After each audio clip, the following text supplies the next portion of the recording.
Γράμματα χαραγμένα στους τοίχους των φυλακών, μέσα στις νύχτες της παρανομίας, χαραγμένα στις μάντρες των εργοστασίων, σταθερά, δυνατά, πάνω από το θάνατο, εκεί που τρέμει η ρίζα της ανθρώπινης ανάσας, εκεί που ρέει στους δρόμους σαν ποτάμι ο ουρανός, πρωί με τα πουλιά, με τις σημαίες, με τα φύλλα, πρωί με την τίμια κραυγή.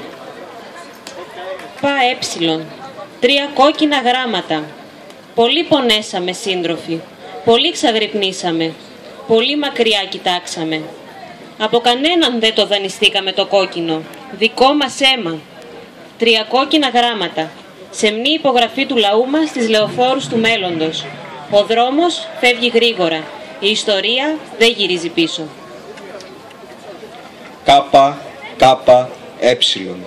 Σύντροφοι, σύντροφοι, πόσα συντροφικά τα χρόνια, πολλαπλασιασμένα από θυσίες και όνειρα σε αιώνες, το παρελθόν, το μέλλον, το παρόν.